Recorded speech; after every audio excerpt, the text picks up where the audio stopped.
Maka kalau ahlul batil juga bersabar,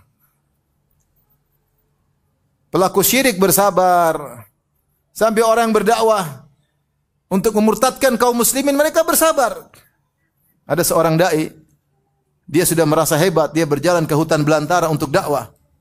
Sampai di sana tengah-tengah dia dapat misionaris wanita, cewek bule sedang dakwah di sana. Dia kalah sabar, ternyata sudah ada cewek bule yang mendahului dia. Jadi jangan sangka antum aja yang bersabar. Allah sudah sebutkan ahlul batil juga mereka bersabar. Makanya Allah mengatakan wasabiru, lawanlah sabar mereka dengan kesabaran kalian. Kalian harus lebih sabar daripada mereka. Mereka juga bergerak, mereka juga berinfak, mereka ingin memurtadkan manusia, mereka ingin menjadikan tauhid menjadi syirik. Oleh karenanya sabar dalam dakwah butuh kesabaran. Jibril Radio 24 jam nonstop dengerin kajian tanpa ribet. Oleh karenanya sabar salah satu ibadah yang sangat mudah memasukkan dalam surga. Ibadah yang pahalanya tanpa batas. Kata Allah Subhanahu wa taala, "Innama yuwaffas sabiruna ajrahum bighairi hisab." Sungguhnya orang yang bersabar diberikan ganjaran tanpa batas. Dan Allah Subhanahu wa taala berfirman tentang sabar adalah sebab utama masuk surga, di antaranya firman-Nya, "Wa jazahum bima sabaru jannatan wa harira." Maka Allah Subhanahu wa taala membalas mereka karena kesabaran mereka, Allah berikan surga dan sutra, ya. Sini Allah mengatakan bima sabaru, karena bersabar mereka Allah balas surga. Dalam ayat yang lain Allah menyebutkan tentang para malaikat yang memberi salam kepada penghuni surga. Kata Allah Subhanahu wa taala, "Wal malaikatu yadkhuluna 'alaihim min kulli bab, salamun 'alaikum bima sabartum fa ni'ma 'uqbad dar." Dan para malaikat menemui para penghuni surga dan menyampaikan salam kepada para penghuni surga. Mereka berkata, "Salamun 'alaikum," keselamatan atas kalian, "bima sabartum," karena kesabaran kalian. Itu kalian selamat sampai di surga, selamat dari kebinasaan, selamat dari kesulitan, selamat dari kesedihan. Kalian di puncak kebahagiaan. Kenapa? Bima sabartum, karena kesabaran kalian.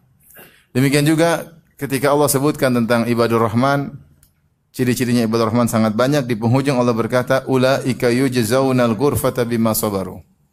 Mereka itulah orang-orang yang diberikan ganjaran al-ghurfa. Al-ghurfa itu surga yang tinggi. Bima sabaru, karena kesabaran mereka. Sehingga sabar adalah salah satu cara paling cepat masukkan orang dalam surga, karena pahalanya tanpa batas. Dan di dunia Allah Subhanahu wa taala mengabarkan tentang orang-orang yang sabar, "Innallaha ma'as sabirin." Allah bersama orang yang sabar, yaitu Allah akan menemani mereka, kemudian menguatkan mereka, menolong mereka, yaitu al-ma'iyah al-khassah, yaitu kebersamaan khusus. Allah membersamai mereka dengan kebersamaan khusus. Maksudnya Allah sertakan dengan pertolongan, ya, dari Allah Subhanahu wa taala. Demikian juga Allah berfirman, "Wallahu yuhibbus sabirin." Allah mencintai orang-orang yang sabar. Semakin seorang bersabar, semakin dicintai oleh Allah Subhanahu wa taala. Maka dari sini kita perlu belajar bagaimana agar kita bisa lebih bersabar. Karena dunia ini memang dunia adalah ujian, ya. Hidup ini adalah apa? Ujian. Memang kita diciptakan untuk diuji, ya, untuk diuji. Ikhwan dan akhwat yang rahmati Allah Subhanahu wa taala, para ulama menjelaskan bahwasanya sabar ada tiga. Sabar ada tiga. Yang pertama namanya as-sabru ala ta'ah, kesabaran dalam jalan ketaatan. Yang kedua as-sabru anil ma'siyah, yaitu sabar untuk meninggalkan kemaksiatan. Dan yang ketiga as-sabru ala aqdarillahil mu'limah, sabar menghadapi ujian-ujian dan musibah-musibah yang menyakitkan hati, yang tidak menyenangkan hati. Ini tiga model kesabaran, dan ketiga-tiganya berlaku terkait dengan ayat-ayat yang tadi kita sebutkan. Yaitu tiga-tiganya pahalanya tanpa batas. Tiga-tiganya merupakan sebab utama masuk surga. Tiga-tiganya sebab dicintai oleh Allah Subhanahu wa taala. Tiga-tiganya merupakan sebab untuk mendapatkan kebersamaan khusus dari Allah Subhanahu wa taala. Namun dari tiga model ini, manakah sabar yang paling afdal? Apakah sabar dalam jalan ketaatan, ataukah sabar meninggalkan kemaksiatan, ataukah sabar ketika terkena musibah? Banyak orang menyangka namanya sabar cuma kalau terkena musibah. Banyak orang menyangka demikian. Kalau saya bilang sabar maksudnya sabar dalam menghadapi musibah. Padahal sabar tidak terbatas pada itu saja. Ada sabar yang lain, yaitu sabar dalam jalan ketaatan. Ada juga sabar meninggalkan maksiat, selain sabar menghadapi musibah. Syekhul Islam Ibnu Taimiyah rahimahullahu taala menyebutkan bahwasanya sabar tadi terbagi menjadi tiga. Tiga ini bisa kita klasifikasikan menjadi dua juga, menjadi dua. Yang pertama disebut dengan as-sabru al-ikhtiyari, sabar pilihan. Yang kedua disebut dengan as-sabru al-idtirari, itu sabar terpaksa. Sabar pilihan, sabar terpaksa. Yang dimaksud dengan sabar pilihan yaitu dia ada milih untuk sabar atau tidak. Untuk sabar atau tidak, untuk melakukan atau tidak. Dan yang dimaksud dengan sabar pilihan itu dua, yaitu sabar melakukan menjalankan ketaatan dan sabar meninggalkan maksiat. Ibarat misalnya kita lagi di rumah, kemudian terdengar kumandang azan subuh, as-salatu khairum minan naum, ya, salat lebih baik daripada tidur. Kita punya pilihan. Bangun menuju ke belakang, siap-siap berwudu untuk masjid, atau kita melanjutkan tidur. Punya pilihan enggak? Punya pilihan. Makanya ketika kita memilih untuk bangun kemudian pergi ke masjid, berarti kita bersabar memilih untuk ke masjid. Namanya disebut sabar pilihan. Karena ada pilihan yang kedua yang bisa kita lakukan, yaitu lanjutkan tidur. Namanya sabar al-ikhtiyari. Dia memilih sabar. Demikian juga sabar meninggalkan maksiat. Dia juga termasuk sabar al-ikhtiyari. Seperti kita di depan internet, depan kita ada klik, tinggal mau klik ada film India atau film Korea. Kita mau klik nonton atau tidak? Kita bisa ngeklik nonton, bisa tidak. Ada pilihan. Ketika kita tidak mengklik, berarti kita sabar meninggalkan apa? Maksiat. Sabar meninggalkan maksiat. Itu kita lagi sedang duduk di kafe, tiba-tiba ada perempuan cantik. Terus kita mau lihat atau tidak? Kita punya pilihan. Mumpung istri nggak ada ya. Mau melihat atau tidak? Kalau kita menundukkan pandangan, berarti kita memilih tidak melihat. Itu namanya sabar meninggalkan maksiat. Atau kita melanggar, kita lihat. Berarti kita tidak sabar. Ini namanya as-sabru al-ikhtiyari, sabar pilihan. Sabar yang model kedua, klasifikasi kedua adalah sabar as-sabru al-idtirari, sabar terpaksa. Sabar terpaksa terkait dengan sabar terkena musibah karena kita enggak ada pilihan. Kecolongan uang, enggak ada pilihan. Sakit, enggak ada pilihan, ya udah tinggal terima. Enggak ada pilihan sehat atau sakit. Kalau sakit atau sakit enggak ada pilihan. Diomelin istri, ada pilihan? Tidak ada, ya sudah, mau gimana lagi? Enggak ada pilihan. Sabar. Ini sabar terpaksa. Ya enggak? Ada pilihan enggak Bapak? Enggak ada. Itu namanya sabar terpaksa. Terkena musibah itu namanya sabar terpaksa. Ditinjau dari sisi ini, maka as-sabr al-ikhtiyari, sabar pilihan lebih afdol daripada sabar terpaksa. Paham? Kenapa? Karena terpaksa kita nggak ada pilihan, ya sudah, tinggal kita jalani. Tapi kalau sabar pilihan, dia bisa milih melakukan atau tidak. Maka ditinjau dari sisi ini, maka sabar pilihan lebih afdal daripada sabar terpaksa. Ya. Oleh karenanya Ibnu Taimiyah rahimahullah menyebutkan apa yang dialami oleh Nabi Yusuf alaihissalam, beliau mengalami 3 model sabar. Di antaranya beliau mengalami sabar al-idtirari, sabar terpaksa.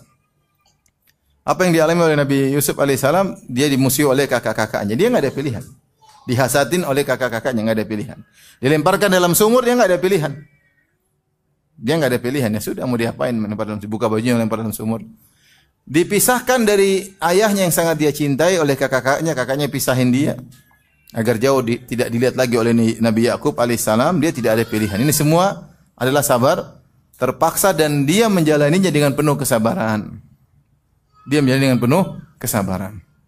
Taib. Dia diuji juga dengan sabar meninggalkan maksiat. Nah, ini baru sabar pilihan.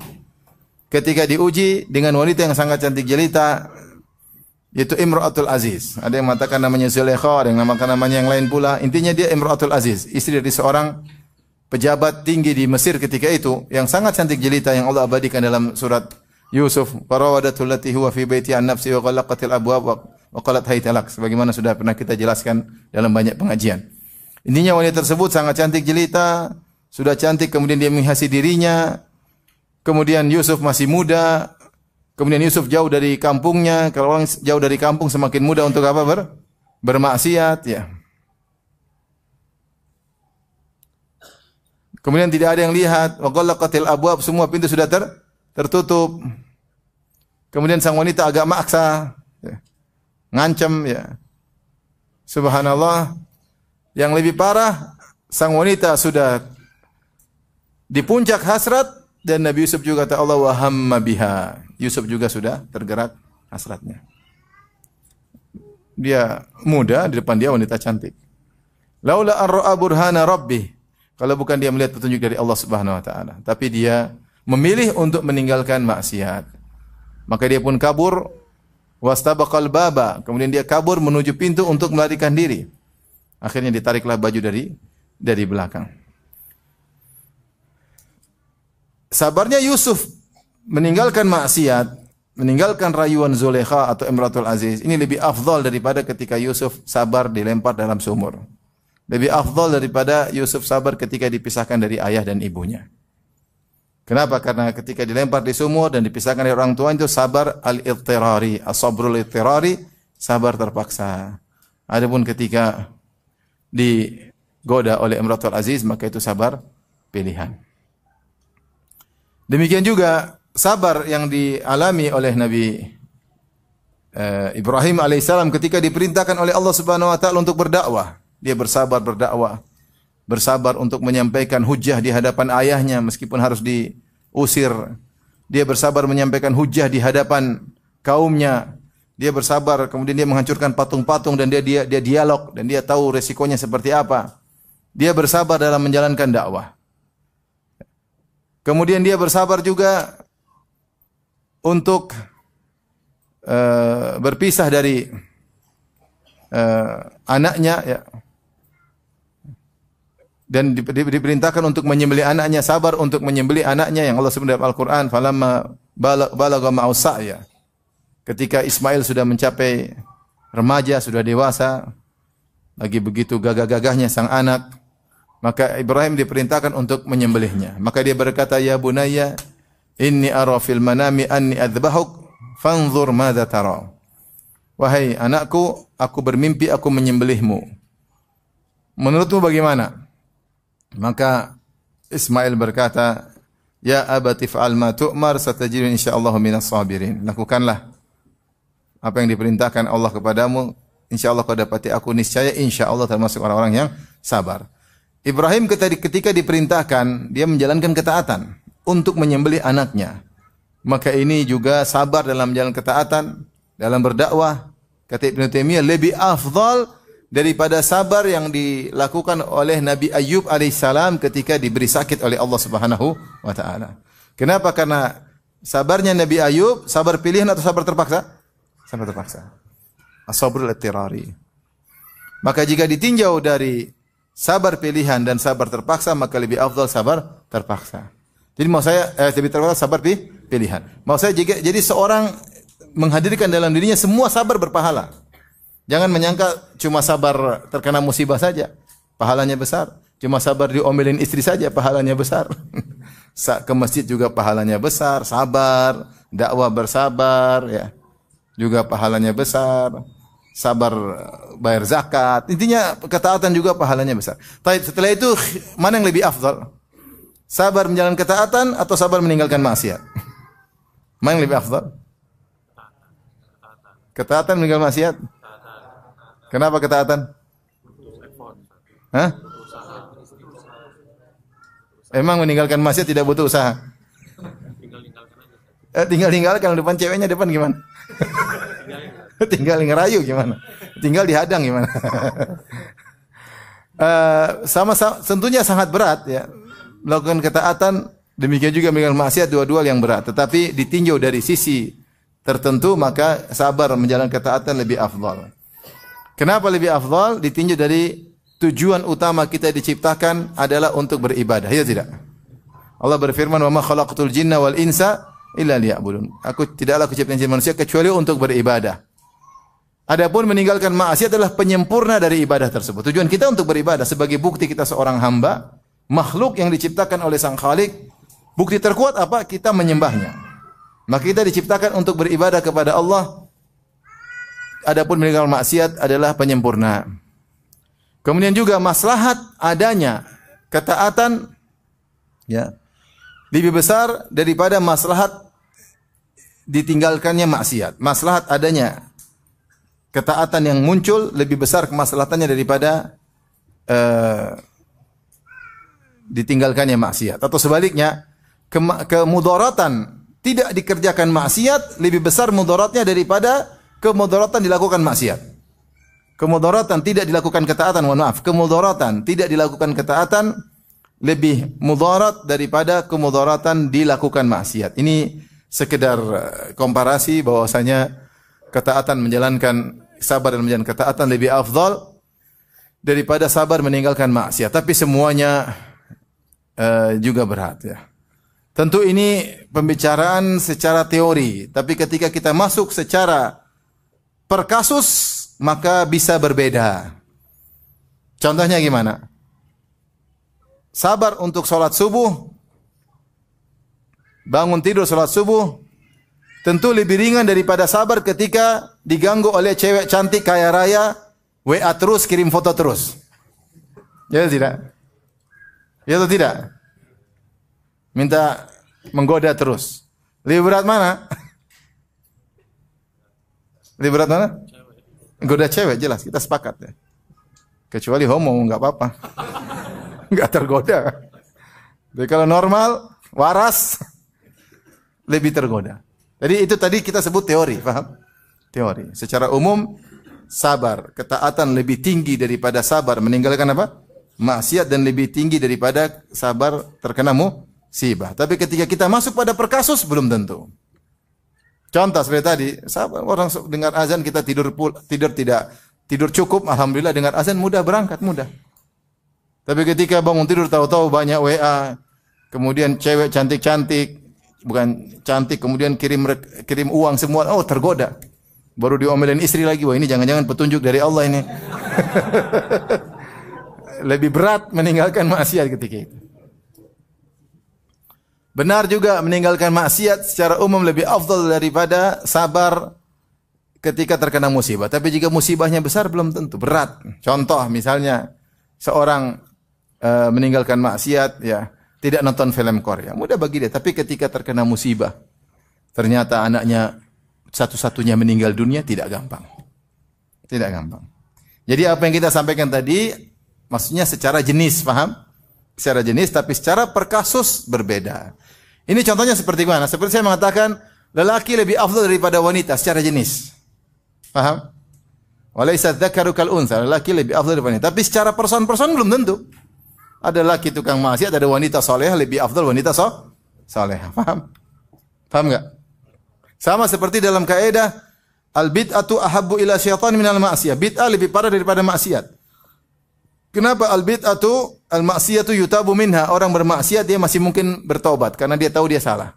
Tapi kalau bid'ah tidak mungkin dia bertobat karena dia merasa tidak bersalah. Maka ditinjau dari sisi itu bid'ah lebih parah daripada maksiat. Karena orang bid'ah tidak merasa bersalah, bagaimana mau bertobat? Tapi jika ditinjau dari per kasus ada bid'ah yang parah seperti bid'ah wahdatul wujud, meyakini Allah bergabung dengan bersatu dengan makhluk, ya ini kekufuran. Tentu lebih parah daripada maksiat zina. Paham? Jadi ketika kita berbicara secara teori tadi, maksudnya secara jenis sabar melakukan ketaatan lebih afdal daripada jenis sabar meninggalkan apa? Maksiat. Dan lebih afdal yang paling rendah sabar ketika mendapatkan musibah. Tapi ketika kita menuju kasus per kasus, terkadang bisa berubah. Tergantung besarnya musibah, atau beratnya meninggalkan maksiat, atau beratnya ketaatan yang harus dilakukan. Baik, sekarang kita bahas yang pertama. Tentang sabar menjalankan ketaatan. Sabar menjalankan ketaatan Allah sebutkan dalam ibadah, Allah sebutkan dalam banyak ayat. Bahkan kebanyakan ayat dalam sabar terkait dengan sabar menjalankan ketaatan. Kebanyakan ayat sabar dalam Al-Quran terkait dengan sabar menjalankan ketaatan. Di antaranya Allah berfirman, Rabbus samawati wal ardi wa ma bainahuma fa'buduhu wassabir li'ibadatihi hal ta'lamu lahu samiyya. Dalam surat Maryam kata Allah Subhanahu wa taala, Rabbus samawati wal ard, dialah penguasa langit dan bumi, pencipta langit dan bumi, wa ma bainahuma, dan apa yang ada di antara keduanya. Fa'buduhu, beribadahlah kepada Allah, karena Dia yang menciptakan langit dan bumi, karena Dia yang mengatur alam semesta, maka Dialah yang hendaknya beribadah di tempat beribadah kepadanya.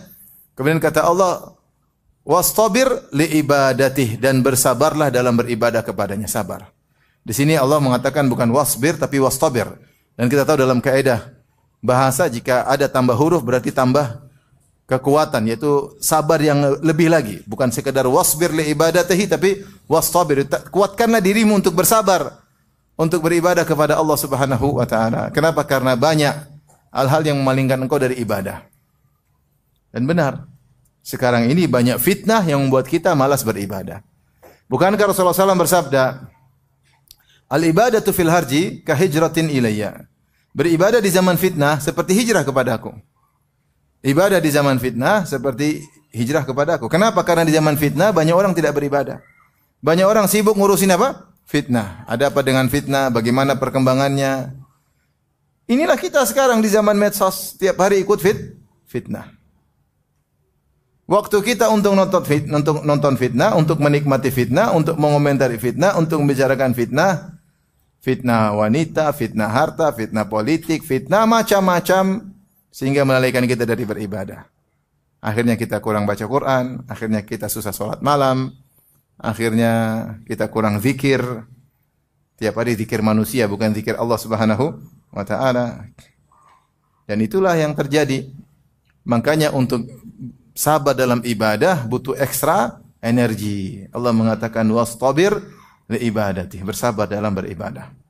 Bersabar dalam beribadah. Allah juga berfirman tentang salat misalnya, wa'mur ahlaka bis salati wastabir 'alaiha. Perintahkanlah keluargamu untuk salat dan bersabarlah dalam salat.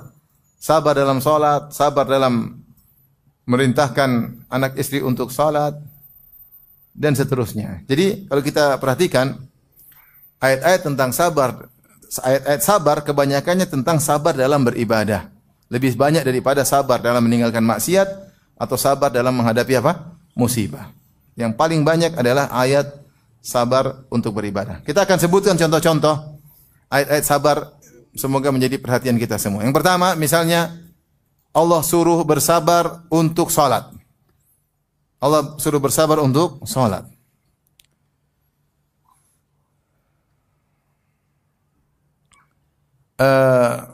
Allah berfirman tadi dalam surat akhir surat Thaha, wa'mur ahlaka bis salati wastabir 'alaiha. Perintahkanlah keluargamu, anak istrimu untuk salat. Wastabir 'alaiha, dan sabarlah untuk salat. Salat butuh kesabaran. Salat butuh kesabaran. Salat yang benar, salat yang khusyuk. Apalagi salat dengan iqamatus salat, iqamis salat dengan salat yang sempurna, serta dengan qabliyah dan ba'diyah dengan sunnah-sunnahnya, ini butuh kesabaran luar biasa. Kata Allah, wastabir 'alaiha, bersabar untuk salat. Bersabar untuk salat, bersabar untuk perintahkan anak istri untuk salat. Kemudian Allah ingatkan, la nas'aluka rizqan nahnu narzuquk. Kami tidak minta rizki darimu, bahkan kami yang beri rizki kepadamu. Kenapa? Isyarat bahwasanya banyak orang tidak sabar untuk salat, dan banyak orang tidak sabar untuk nyuruh anak istri salat. Kenapa? Sibuk cari rizki.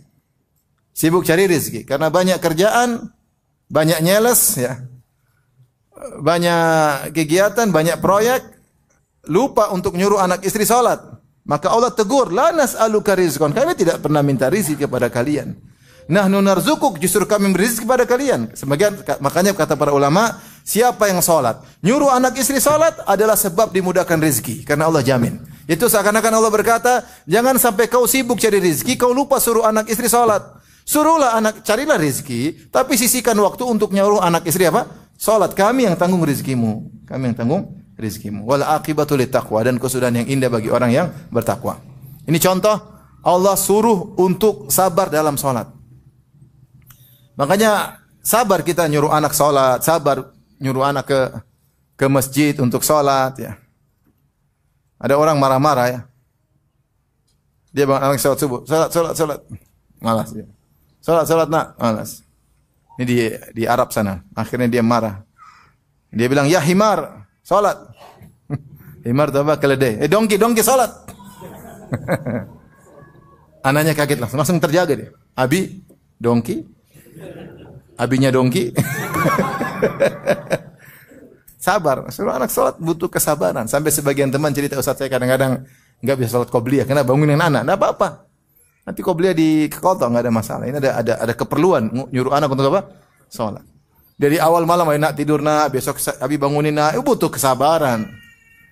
Ya, butuh kesabaran. Nyuruh istri salat aja butuh sabar.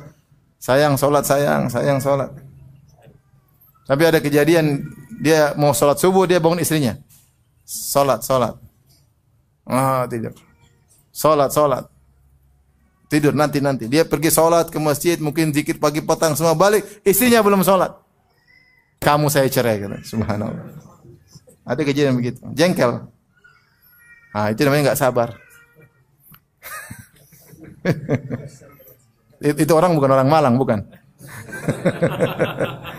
Jadi nyuruh salat butuh sabar, kita salat butuh sabar. Sampai kita bisa salat dengan menikmati salat tersebut seperti sabda Nabi sallallahu alaihi wasallam, "Waju'ilat qurratu aini fi salat." Dijadikan kebahagiaanku pada salat. Sampai salat adalah solusi dari kepenatan kehidupan dunia. Nabi berkata, "Ya Bilal, arihna bis salat." Wahai Bilal, istirahatkanlah kami, rehatkanlah kami, tentramkanlah kami dengan apa? Salat. Sabar untuk salat, ya. Demikian juga Allah berfirman di surat Hud, kata Allah Subhanahu wa taala, "Wa aqimis salata tarafayin nahari wa zulafan minal lail, innal hasanati yudhhibna as-sayyi'at, dzalika dzikra lidz-dzakirin, wasbir fa innallaha la yudhi'u ajral muhsinin." Kata Allah, dirikanlah salat di pagi dan petang, kemudian di awal malam, maksudnya salat 5 waktu. Sungguhnya kebaikan-kebaikan di antaranya salat akan menghilangkan dosa-dosa. Ini adalah peringatan bagi orang-orang yang mengambil pelajaran. Kemudian Allah berfirman, "Wasbir," bersabarlah. Fa innallaha la yudhi'u ajral muhsin. Allah tidak akan menyia-nyiakan pahala orang yang berbuat baik. Pahala salatmu tidak ada yang sia-sia. Salat aja, salat. Orang mungkin sedang mengumpulkan harta, kau kumpulkan pahala salat. Orang sedang sibuk bangunkan istana, kau sibuk bangun istana di surga. Tidak akan ada satu rakaat pun yang sia-sia. Tidak akan ada satu sujud pun yang sia-sia. Semua tercatat. Fa innallaha la yudhi'u ajral muhsinin. Allah tidak akan menyia-nyiakan, meluputkan, melalaikan pahala orang yang berbuat kebaikan. Di sini Allah mengatakan wasbir, bersabarlah. Salat butuh kesabaran. Tapi di antara ketaatan yang Allah suruh sabar secara spesifik adalah menunaikan nazar. Allah berfirman dalam surat Al-Insan, "Yufuna bin nadri wa yakhafuna yawman kana syarruhu mustatira." Mereka menunaikan nazar. Kemudian di akhir ayat kata Allah Subhanahu wa taala, "Wa jazahum bima sabaru." Allah balas mereka karena kesabaran mereka jannata wa harira, surga. Jadi kalau kita sudah berjanji sama Allah, sudah bernazar, dicatat, jangan sampai lupa. Sabar untuk menunaikan nazar tersebut. Sesempurna mungkin kita tunaikan nazar yang sudah pernah kita janji di hadapan Allah Subhanahu wa taala. Karena menunaikan janji kita kepada Allah butuh kesabaran, butuh kesabaran. Di antaranya selanjutnya Allah mengatakan, "Wa yut'imuna at-ta'ama 'ala hubbihi miskina wa yatima wa asira. Innama nut'imukum liwajhillah la nuridu minkum jazaa'an wa la syukura. Inna nakhafu min rabbina yawman 'abusan qamtarira. Fawaqahumullahu syarra dzalikal yaumi. Wa laqahum nadratan wa surura wa jazaahum bima sabaru." Kata Allah Subhanahu wa taala, di antara yang perlu disabarkan adalah ikhlas dalam bersedekah.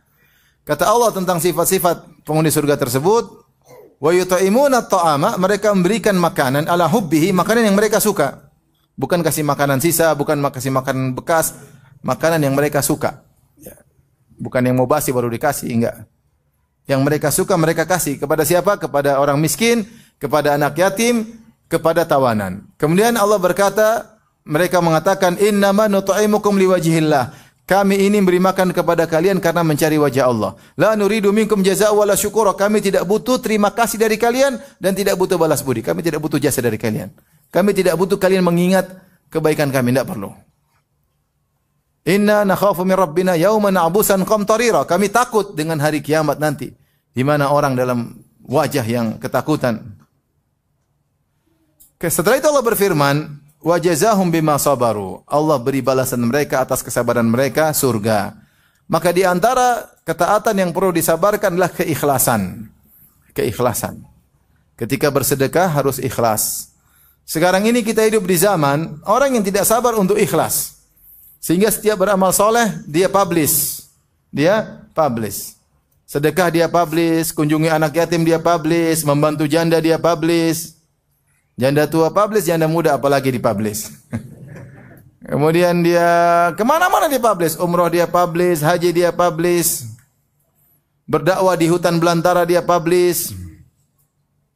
Kalau kajiannya tidak apa-apa, tapi semuanya dia publish. Perjalanannya, rintangannya, dia publish semuanya.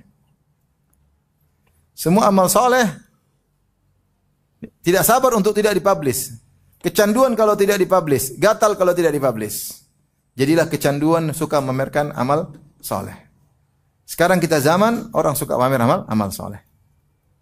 Bukan cuma audiens, ustaz pun demikian, tidak sabar untuk menyembunyikan amal soleh. Ketika sang ustaz suka pamer amal soleh, akhirnya audiens lebih parah daripada ustaznya. Maka sayang kalau amal soleh kita publish, khawatir kita tidak ikhlas.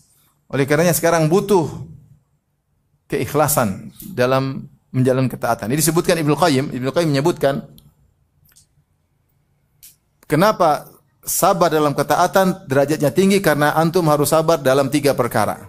Pertama, sabar dalam ikhlas, tidak mengharap duniawi sedikit pun, tidak mengharap sanjungan sedikit pun, tidak mengharap penghargaan sedikit pun dari manusia. Hanya mencari wajah Allah. Ini butuh kesabaran tingkat tinggi. Karena hati ini suka goyang. Yang kedua adalah sabar menjalankan ibadah tersebut sesuai dengan sunnah Nabi SAW. Sabar menjalankan sunnah. Yang ketiga, sabar untuk mudawamah, terus-terusan. Ya, terus-terusan, continue. Ini 3 kesabaran inilah di antara yang menyebabkan sabar di atas ketaatan berat. Di antaranya kata Ibnu Qayyim rahimahullah, karena butuh keikhlasan. Jadi ikhwan, jangan biasakan diri kita untuk pamer amal soleh. Kalau ketika hati ingin pamer, tidak usah. Kita mau publish, jadikan status. Waduh, status enggak ya? Enggak usah. Sabar, jangan diklik, sabar. Sabar ya. Jangan suka pamer amal soleh. Dalam bentuk apapun, meskipun secara terang-terangan maupun isyarat. Isyarat seperti apa? Ketika di kota Madinah suhu 47 derajat. Alhamdulillah Allah masih menguatkan langkah kakiku menuju masjid, salat berjamaah. Terima kasih Rabbku. Subhanallah. Contoh. Apa perlunya? Enggak usah. Dibawakan riya dalam bentuk bersyukur kepada Allah. Itu namanya riya dengan isyarat. Contoh lagi bikin status. Lagi i'tikaf, tidak menerima call WhatsApp.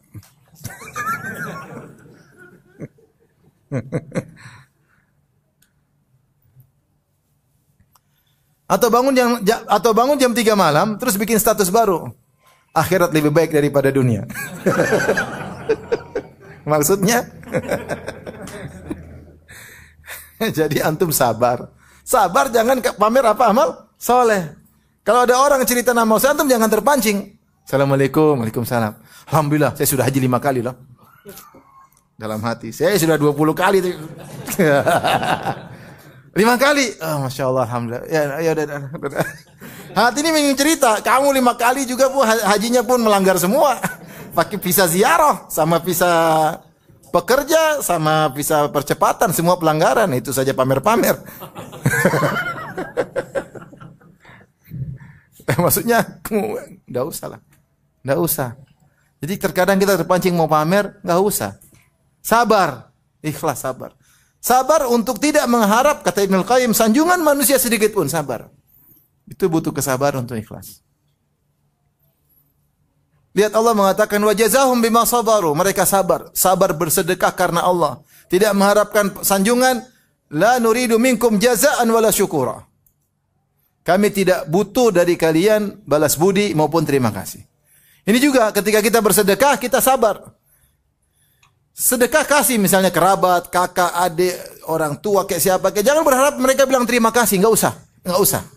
Latih diri kita untuk tidak mengharap terima kasih dari mereka. Bagaimana caranya? Dengan kita merubah mindset kita, kalau kita sedekah itu mereka yang berjasa kepada kita. Karena dengan kita bersedekah, kita lebih diuntungkan daripada dia. Dia paling cuma buat berobat atau untuk makan selesai. Dia dapat manfaat sebentar, kita manfaat banyak, pahala banyak. Dapat keuntungan di dunia dilipat gandakan terkadang sedekah kita. Rezeki tambah lancar, dijauhkan dari kematian yang buruk. Kemudian nanti di alam barzah merasakan hasilnya. Di akhirat apalagi banyak. Jadi yang diuntungkan kita bukan dia. Maka kita rubah mindset sehingga kita tidak berharap, tidak merasa di atas ketika memberinya, dan tidak perlu mengharap balas budi dari dia. Oleh karenanya Aisyah radhiyallahu anha diriwayatkan ketika dia bersedekah, dia kirim budaknya, dia bilang, tunggu apa yang diucapkan oleh orang yang kita sedekahin terus.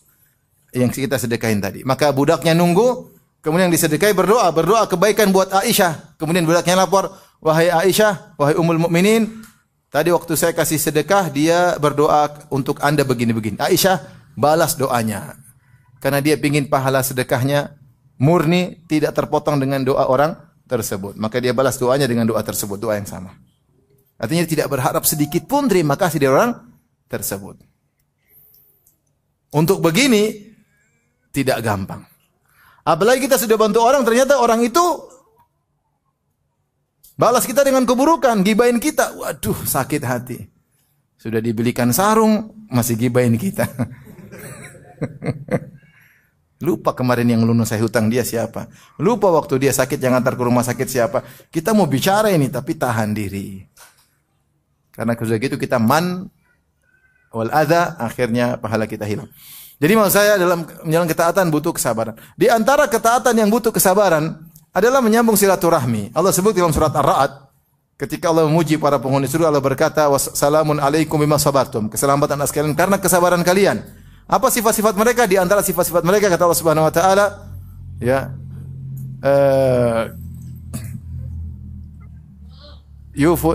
wa yasiluna ma amara Allah bi ayyusal. Ya, mereka menyambung apa yang Allah perintahkan untuk disambung. Ya.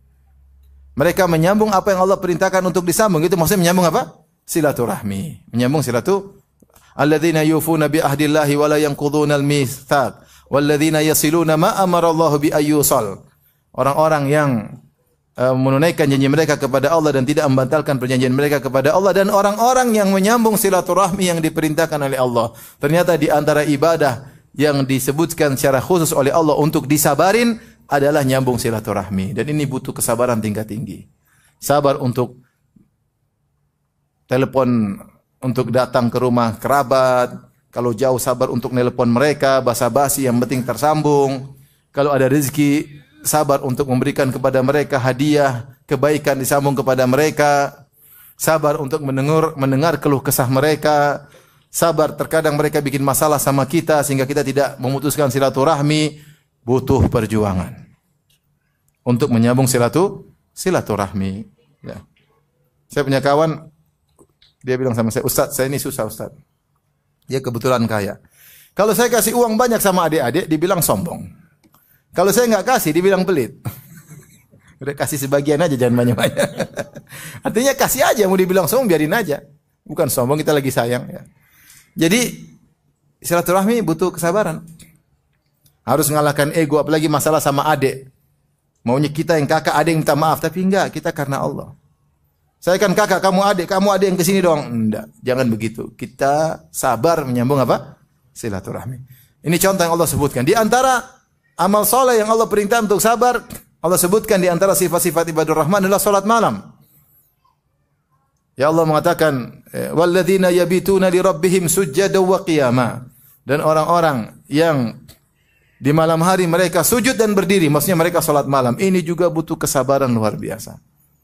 Untuk bangun malam, kemudian salat malam, membaguskan berdiri di hadapan Allah Subhanahu wa taala. Ibnu Qayyim berkata, siapa yang bagus memperbaguskan berdirinya di dunia di hadapan Allah ketika salat, Allah akan mempermudah berdirinya ketika berhadapan dengan Allah di hari pertanggungjawaban. Sabar, bangun, pasang alarm 1 jam sebelum subuh, kemudian Bangun, sabar. Alarm jangan taruh dekat kepala, taruh di atas lemari. Jadi kalau bangun langsung, kalau perlu dua. Satu di lemari, satu di telinga istri. Jadi biar istri yang bangunkan kita. Kita bangun. Kalau bangun cuma kebiasaan. Bangun kita ngantuk-ngantuk ke belakang, kemudian kasih aduh sikat gigi, selesai, sudah hilang udah. Udah sholat. Sabar. Meninggalkan kelezatan tidur untuk mencari muka ke hadapan Allah Subhanahu wa taala. Yang paling lezat itu tidur. Lebih lezat daripada makanan. Kalau antum dikasih dua pilihan, makanan enak sama ngantuk buat tidur, pilih mana? Pilih tidur. Makanan seenak kamu kalau ngantuk pilih mana? Pilih tidur. Tapi antum melawan kelezatan tersebut, apalagi lagi mimpi indah terus bangun. Antum melawan, ya. Karena Allah Subhanahu wa taala. Itu butuh kesabaran luar biasa.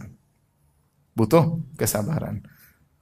Tapi ini semua sekedar sampel aja sebagai contoh, ya. Sabar dalam jalan ketaatan memang butuh kesabaran. Sekarang berdakwah juga butuh kesabaran, ya. Taib. Di antara bentuk perintah Allah, sabar yang paling berat, Allah sebutkan di akhir surat Al-Imran. Kata Allah Subhanahu wa taala, "Ya ayyuhalladzina amanu sabiru wa sabiru wa rabitu wattaqullaha la'allakum tuflihun." Wahai orang yang beriman, bersabarlah. Isbiru. Allah mengatakan wasabiru dan muqawamah. Sabiru itu di antara tafsirannya yaitu lawan kesabaran mereka dengan kesabaran kalian, jangan sampai kalah. Yaitu musuh sabar, kalian juga sabar. Isyarat bahwasanya musuh-musuh dakwah juga butuh, mereka juga sabar. Maka jangan sampai kalian kalah dengan kesabaran mereka. Itu di antara makna wasabiru, karena dia wazan fa'ala mufa'alah, yaitu saling sabar. Sabarlah engkau sebagaimana mereka sabar. Ternyata Allah sebutkan para ahlul batil yang berdakwah mendakwahkan kebatilan juga sabar. Contoh Allah sebutkan orang-orang musyrikin dahulu, di antaranya kaum Nuh. Wa qalu la tadharunna alihatakum wa la tadharunna wadda wa la suwa'a wa la yaghutha wa ya'uqa wa nasra. Kata pembesar-pembesar kaum Nabi Nuh menghasung anak buah mereka dengan berkata, la tadharunna alihatakum. Jangan sekali-sekali kalian meninggalkan sembahan-sembahan kalian. Jangan sekali-sekali kalian menyembahkan Wat, Suwa, Yaguth, Ya'uq, Nasr. Lima sesembahan di zaman Nabi Nuh. Ayo sembah terus, sembah. Jangan dengar si Nuh, terus sembah.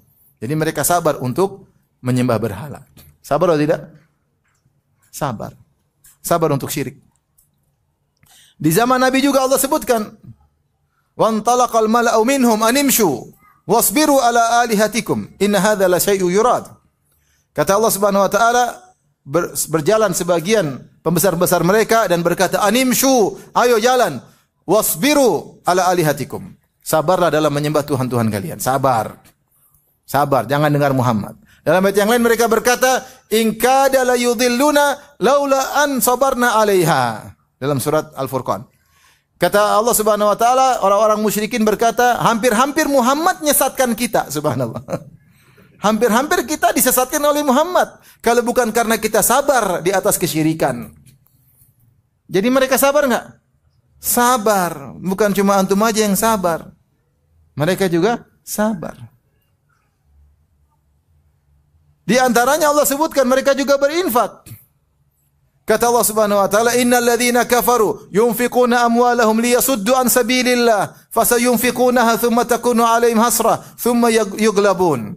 Wal ladzina kafaru ila jahannama yuhsyarun." Sungguhnya orang-orang kafir mereka berinfak di jalan syaitan untuk menghalangi manusia dari tauhid, dari jalan Allah. Fasayunfiqunaha, sungguh mereka akan menginfakkan harta mereka. Kemudian infak tersebut akan menjadi penyesalan bagi mereka, justru menggiring mereka ke neraka jahanam. Tsumma yughlabun, kemudian mereka akan dikalahkan di dunia dan di akhirat mereka dilemparkan dalam neraka jahanam. Jadi mereka juga sabar berinfak. Maka kalau ahlul batil juga bersabar,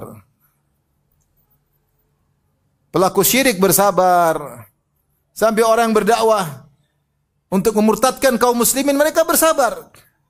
Ada seorang dai, dia sudah merasa hebat, dia berjalan ke hutan belantara untuk dakwah. Sampai di sana tengah-tengah dia dapat misionaris wanita, cewek bule sedang dakwah di sana. Dia kalah sabar, ternyata sudah ada cewek bule yang mendahului dia. Jadi jangan sangka antum aja yang bersabar. Allah sudah sebutkan ahlul batil juga mereka bersabar. Makanya Allah mengatakan wasabiru Lawanlah sabar mereka dengan kesabaran kalian. Kalian sudah lebih sabar daripada mereka. Mereka juga bergerak, mereka juga berinfak, mereka ingin memurtadkan manusia, mereka ingin menjadikan tauhid menjadi syirik. Oleh karenanya sabar dalam dakwah butuh kesabaran. Butuh kesabaran. Nah, dalam dakwah di antara panitia butuh kesabaran. Dan demikian, lika-liku dakwah butuh kesabaran. Nabi Nuh alaihissalam dakwah luar biasa, sabar 950 tahun. Ya. Sabar 950 tahun. Dengan metode dakwah yang dia lakukan berbagai macam metode. Dia mengatakan, "Inni da'autu qaumi laila wa nahara." Ya Allah, aku dakwahi kaumku siang dan malam. Luar biasa, dakwah terus. Siang malam berdakwah. Kita cuma sebulan sekali. Nuh siang malam berdakwah. Kemudian dia mengatakan, ya, aku berdakwah asrartu lahum israra, ya. Aku berdakwah terang-terangan, aku berdakwah sembunyi-sembunyi, semua dia lakukan. Jadi kalau kita lagi ada kegiatan ketaatan, semangat dan sabar. Bukan maksudnya kita cuma melakukan ketaatan, tapi sabar, mudawamah, continue dalam ketaatan tersebut, itu pahalanya sangat besar. Ketaatan pahalanya ada, tapi sabar dalam continue pahalanya lebih besar. Karena yang dimaksud dengan sabar dalam ketaatan maksudnya continue dalam ketaatan tersebut. Salat subuh pahalanya besar. Continue salat subuh di masjid terus, ini pahalanya lebih besar, jauh lebih besar. Ikhlas disertai dengan apa?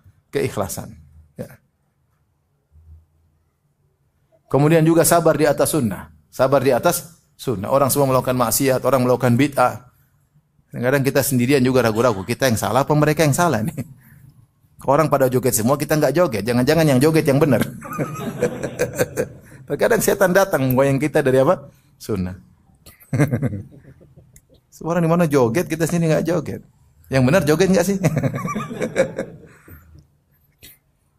Baik, yang berikutnya sabar meninggalkan maksiat. Sabar meninggalkan maksiat. Ibnu Qayyim menyebut dalam Madarijus Salikin, ada beberapa kiat agar kita meninggalkan maksiat, dan ketahuilah sabar meninggalkan maksiat termasuk sabar yang pahalanya sangat besar. Dan kita hidup di zaman godaan untuk maksiat luar biasa, terutama medsos, medsos. Banyak orang terjatuh tersungkur di penghujung, subhanallah. Ngaji, tidak kuat menghadapi maksiat, kemudian tersungkur terjatuh. Banyak kejadian. Oleh karenanya sabar untuk meninggalkan maksiat. Ada beberapa cara, beberapa kiat. Yang pertama, kata Ibnu Qayyim rahimahullahu taala, adalah mengingat akan dampak buruk akibat maksiat. Dampaknya banyak sekali. Dan ini sudah saya pernah punya kajian dari buku Ibnu Qayyim dari Da'wa Dawa. Di internet ada judulnya intinya dampak buruk dari apa? Bermaksiat. Kita baca itu di dunia, belum lagi di akhirat.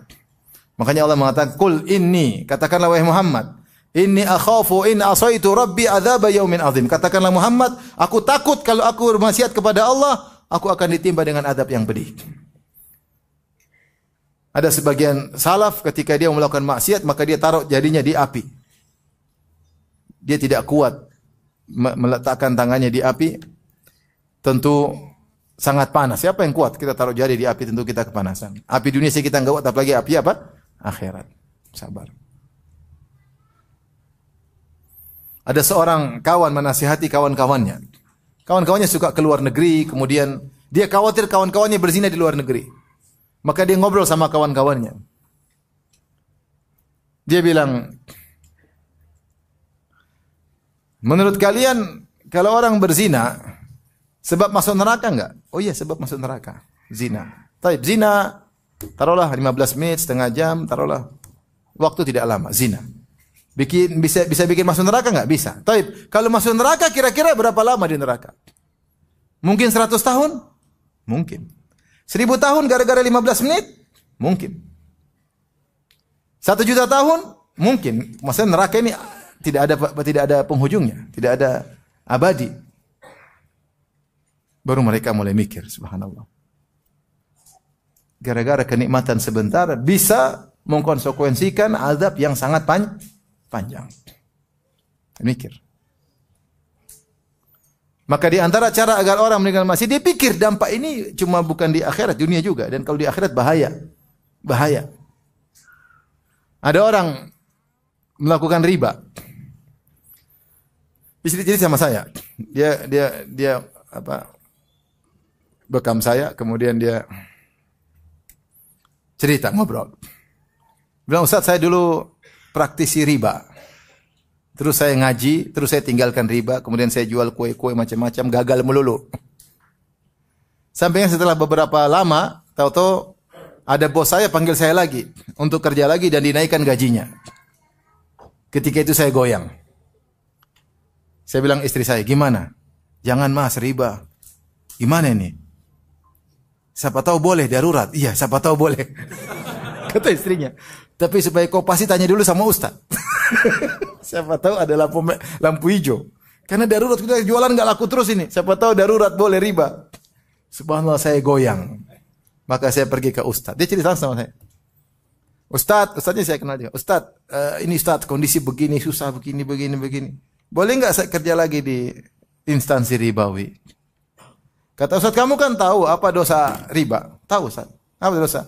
Dosa riba diantaranya seperti seorang mendatangi ibunya sendiri. Coba diulang.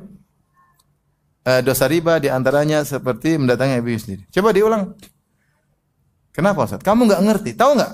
Riba itu kamu zinai makmu sendiri. Kaget. Langsung dia tinggalkan. Hidup cuma sebentar. Alhamdulillah masih bisa makan, masih bisa minum. Tidak usah cari uang yang haram. Masih gemuk, alhamdulillah. Yang haram enggak, saya enggak siap dihisap. Alhamdulillah, saya masih bisa makan, masih minum. Namun orang sekarang melakukan maksiat, syubhat diembat, haram ditembak, malas tahu. Taib. Jadi maksud saya, di antara hal yang buat kita meninggalkan maksiat, kita ingat dampaknya. Contoh sederhana sekarang saya mengatakan, dampak nonton aurat wanita yang tidak halal. Laki-laki nonton film Korea, nonton film India, nonton film box office, nonton ya, mulai nakal-nakal nonton trialnya dulu, akhirnya begitu sudah ada nonton langsung, ya, habis waktu nonton lihat cewek-cewek, lihat taib, maksiat dia lakukan, dia ngumbar, lihat wanita-wanita yang cantik-cantik, kenikmatan dia dapatkan, kelezatan, kepuasan hawa nafsunya melihat wanita cantik. Tapi lihat dampaknya di dunia seperti apa? Belum di akhirat. Baru dampak di dunia. Dampak di dunia, dia pulang ke rumah, istrinya jadi jelek. Padahal istrinya memang tidak begitu cantik. Begitu dilihat cewek cantik, tambah jelek. Tadi istrinya putih, sekarang pulang kelihatan seperti donat gosong. Wah, udah tambah parah lagi. Lihat cewek-cewek Korea kayak boneka-boneka, lihat istrinya, kayak gini ya. Apa salah mata saya apa gimana? Iya, itu maksiat. Akhirnya tidak berhasad sama istri. Yang menderita siapa? Dia yang menderita. Akhirnya dia terpacu lagi, nonton lagi, hidup dalam khayalan tidak pernah dia rasakan. Dia tidak pernah bisa menikahi wanita Korea tersebut. Hidup dalam khayalan, rumah tangga kacau. Kenikmatan Allah cabut karena itu baru di dunia. Terus kecanduan nonton, istri yang Allah sediakan yang halal tidak bisa dia nikmati. Penderitaan atau bukan?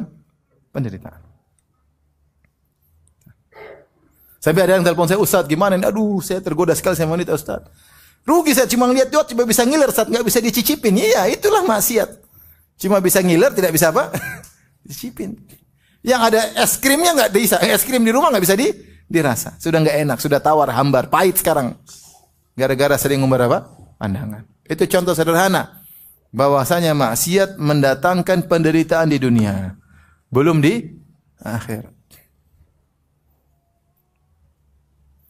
Sampai ada kawan cerita, ada orang-orang non-muslim yang kerjanya berzina.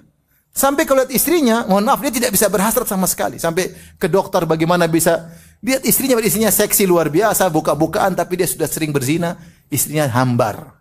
Tidak ada rasa sama sekali. Bagaimana kalau kemudian dia sudah tua, sudah rusak, kasihan. Jadi maksiat itu hanya mendatangkan apa? Penderitaan. Di dunia, belum di akhirat, tidak ada ketenangan. Maka di antara cara kita meninggalkan maksiat, kita bilang kita hanya membuat diri kita menderita. Enggak usah diklik itu film Korea. Jangan diklik sama sekali. Jangan diklik film India. Jangan diklik film-film apa? Hollywood, jangan klik. Jangan dengar-dengar musik. Kalau dengar musik kecanduan. Al-Quran sudah tidak beri pengaruh lagi ke hati. Ini dengar musik joget lagi, kecanduan lagi, dengar lagi sebelum tidur murojaah musik. Bangun tidur murojaah apa? Musik. Goyang sana, goyang sini. Gimana mau terenyuh dengar ayat-ayat Allah? Enggak ada, omong kosong. Omong kosong. Tidak akan berkumpul antara cinta dengan musik-musik dengan kecintaan terhadap Al-Quran. Sehingga kalaupun ada imamnya suaranya jelek, padahal hatimu yang jelek. Maunya imamnya yang nyanyi seperti pemusik. Pengaruhnya luar biasa. Hati tidak tenang, hati tidak tentram. Jiwa biasa dimanja, akhirnya kalau sudah manja senang-senang musik, pingin dimanja yang lain. Pingin inilah, nontonlah, pingin coba inilah, akhirnya jadi fly melulu di antara dampak maksiat. Maka ini di antara yang menyebabkan kita untuk berhenti, ingat dampaknya di dunia, apalagi dampaknya di akhirat. Kemudian di antaranya agar kita meninggalkan maksiat, kita malu kepada Allah. Allah sudah berikan kita banyak kenikmatan. Kemudian kita gunakan kenikmatan tersebut untuk membangkang perintah Allah Subhanahu wa taala. Allah mengatakan, "Alam naj'al lahu ainain?" Bukankah kami telah menjadikan bagi engkau dua mata? Wa lisana wa syafatain, lisan dan dua bibir. Kemudian kita gunakan untuk memandang yang haram, kita gunakan untuk berbicara yang haram. Malu sama Allah Subhanahu wa taala. Makanya Nabi Yusuf alaihissalam ketika dirayu oleh Zulaikha atau Imratul Aziz, dia berkata apa dalam Al-Quran? Innahu Rabbi ahsana mathwaya. Sungguhnya Rabbku telah berbuat baik kepadaku. Di sini dua tafsiran. Ada yang mengatakan Rabbku maksudnya majikanku, yaitu suamimu baik sama saya. Bagaimana saya berkhianat kepada suamimu? Yang kedua tafsirnya Innahu Rabbi. Sungguhnya Allah telah berbuat baik kepadaku. Bagaimana aku membalas kebaikan Allah dengan membangkang perintahnya, dengan berzina. Ya akhi, kalau Allah ingin cabut kenikmatan yang Allah berikan kepada engkau, mudah bagi Allah. Sementara kita dengan santainya menggunakan kenikmatan tersebut untuk membangkang perintah Allah. Berjam-jam kita di hadapan tontonan yang haram. Berjam-jam kita malaikat catat terus. Kita maksiat. Kita kerja maksiat, makan uang haram. Ngeri, hidup cuma sebentar. Oleh karenanya malu kepada Allah ketika kita menggunakan nikmat yang Allah berikan kepada kita justru untuk bermaksiat kepada Allah Subhanahu wa taala. Intinya kita butuh kesabaran menyabarkan diri kita. Itu ada sebab-sebab yang Ibnu Qayyim sebutkan dalam kitabnya Madarijus Salikin, ya. Madarijus Salikin. Dan beliau menyebutkan di antaranya agar kita tidak melakukan maksiat, kita menghadirkan cinta kepada Allah. Bukankah kalau kau tinggalkan maksiat, kau sabar Allah cinta kepadamu? Maukah engkau melunturkan cinta Allah kepadamu? Kalau kita maksiat, Allah semakin tidak cinta sama kita. Allah semakin meninggalkan kita. Tadinya Allah bersamamu, Allah tinggalkan engkau. Kalau sudah ditinggalkan oleh Allah, apa yang mau kita harapkan? Kemana kita mau bersandar? Maka jangan bermaksiat. Kalau maksiat kita ditinggal oleh Allah. Kita tidak sabar. Kalau sabar, wallahu yuhibbus sabirin. Allah cinta orang bersabar. Sabar meninggalkan maksiat. Innallaha ma'as sabirin. Allah senantiasa bersama kita. Apapun ujian yang kita hadapi, Allah bersama kita. Kenapa? Kita sabar meninggalkan maksiat. Tapi begitu kita mulai hobi maksiat, tontonan atau pendengaran atau makan haram, kecintaan Allah semakin luntur pada kita, bisa berganti dengan kemurkaan kepada kita, wal iyadzubillah. Tapi yang terakhir adalah bersabar dalam rangka menghadapi musibah yang dibenci. Ada kiat-kiat agar kita bersabar menghadapi musibah yang kita benci. Saya sudah punya pembahasan, kajian khusus bisa dinonton nanti, tentang kiat-kiat ridha terhadap musibah. Kiat-kiat ridha terhadap musibah. Ada sekitar 10 kiat agar kita, saya tidak akan ulangi lagi. Tapi saya ingin sampaikan di sini perkataan Ibnu Qayyim rahimahullahu taala. Beliau berkata, "Hadhihi thalathatu asya' tab'atsul mutalabbis biha ala sabri fil bala." Ini adalah 3 perkara yang memotivasi orang yang terkena musibah untuk bersabar ketika terkena musibah. Yang pertama, ihdaha mulahadhatu husnil jaza. Memikirkan tentang balasan yang indah. Balasan yang indah. Intinya, orang yang diuji, ya, Kalau dia bersabar, maka dia akan mendapatkan balasan yang indah di dunia maupun di akhirat.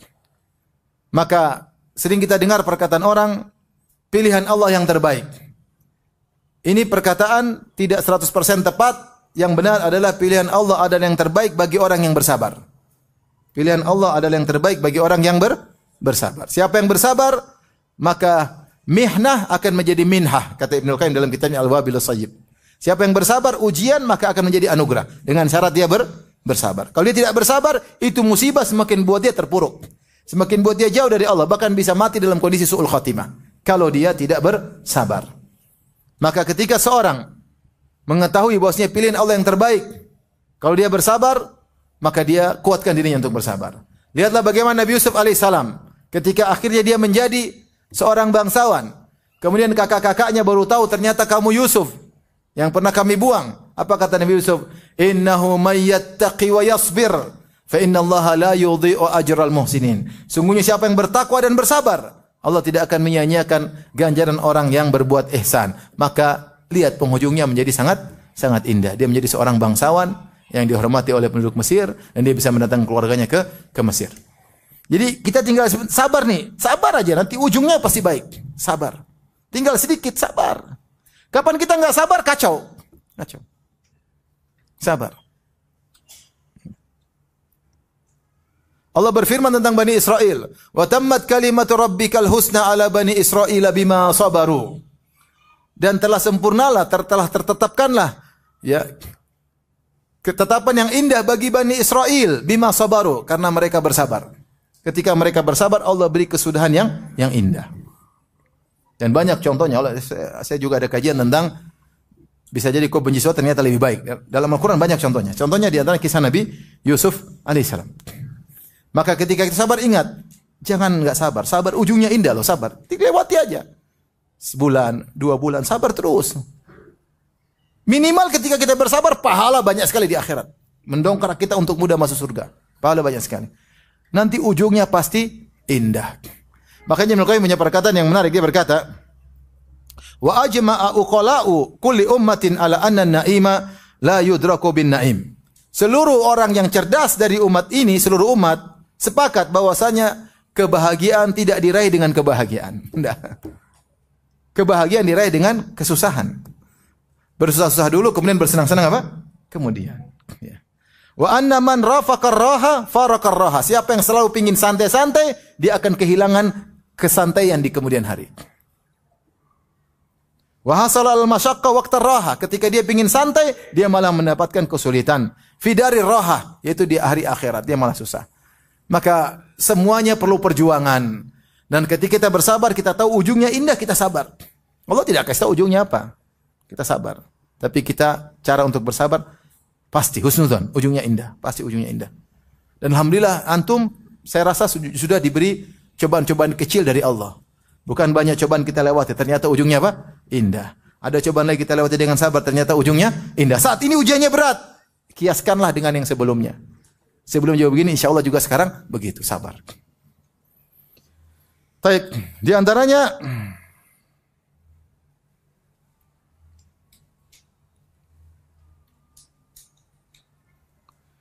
menganggap musibah itu ringan. Ini sudah azan ya?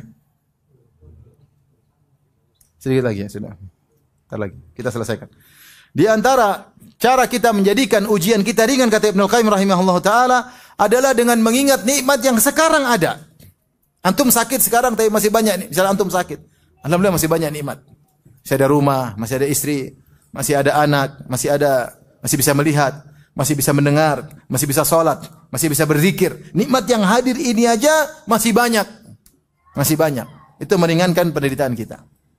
Lihat ke bawah yang lebih parah masih banyak. Makanya ada seorang yang dia mengeluh tentang ujian yang dihadapi. Maka dia datang kepada gurunya bilang, ambil 2 kertas. 1 kertas isi penderitaanmu, 1 kertas isi tentang kenikmatan yang ada padamu. Maka dia isi penderitaannya. 1 sakit ini, 2 sakit ini, 3 gini, 4 mungkin 10. Taib isi kenikmatan 100 pun enggak selesai. 1, 2, 3, 4. Bandingkan musibah yang kau hadapi dengan nikmat yang masih banyak yang sedang bersamamu, tidak ada bandingannya. Belum lagi kata Ibnu Qayyim rahimahullah ta'ala, ingat tentang kebaikan-kebaikan yang lalu. Bukankah selama ini kau dikasih kebaikan yang panjang oleh Allah yang banyak? Sekarang kau diuji cuma sedikit. Makanya ketika Ayub alaihissalam diuji 7 tahun, kasih penyakit, istrinya sampai tidak sabar. Kata Ayub, ma'an softi, kau tidak sabar. Bukankah kita selama 70 tahun telah diberi kenikmatan oleh Allah, ini baru 7 tahun kau tidak sabar. Kau tidak adil kepada Allah Subhanahu wa taala. Selama ini kita sehat, nikmat, kasih ujian itu pun demi kebaikan kita. Terus kita tidak sabar. Maka dengan perenungan-perenungan ini, maka seorang kuat untuk bersabar menghadapi musibah. Tapi yang paling indah, yakin, husnudzon, penghujungnya pasti apa? Indah, pasti. Saya katakan siapa yang bersabar, pasti 100% akibatnya lebih indah. Fasbir, innal akibata lil muttaqin. Bersabarlah, sungguhnya kesudahan yang indah bagi orang yang bertakwa. Tinggal kita husnudzon kepada Allah Subhanahu wa taala. Sebentar lagi akan ada jalan keluar.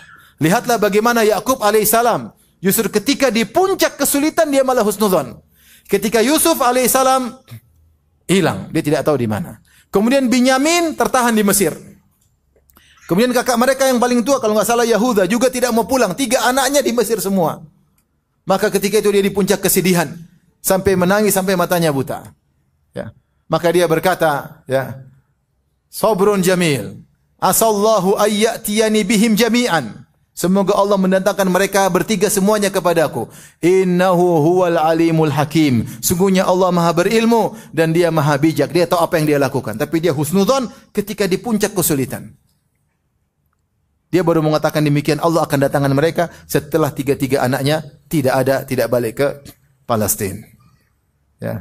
Kemudian dia berkata, innama ashku bathi wa huzni ilallah. Aku hanya mengadukan kesedihan kepada Allah Subhanahu wa taala. Oleh karenanya ikhwan, kalau kita dikena musibah, lakukan kiat-kiat ini, ya. Ingat, sebentar lagi akan ada pertolongan. Ingat, kalau sabar maka penghujungnya pasti apa? Indah. Ingat, kenikmatan yang kita rasakan sekarang masih lebih banyak daripada musibah yang kita rasakan. Ingat, terlalu banyak kenikmatan sebelumnya yang telah kita rasakan. Makanya Allah berfirman, innal insana li rabbih lakanud. Sungguhnya manusia itu suka berkeluh kesah. Kata Hasan al-Basri, yadhkuru al-masaib wa yansa ni'am. Sikap manusia itu kalau terkena musibah itu yang diingat-ingat. Sementara nikmat dia lupa. Maka jangan seperti itu. Kalau terkena musibah justru ingat nikmat-nikmat yang sebelumnya sehingga kita merasa ringan. Ini sekadar namanya lika-lika kehidupan. Tidak mungkin nikmat terus, pasti ada fase di situ diuji. Nanti nikmat lagi seperti itu. Kali demikian saja kajian kita. Subhanakallah bihamdik asyhadu an la ilaha illa anta astaghfiruka wa atubu ilaik. Assalamualaikum warahmatullahi wabarakatuh.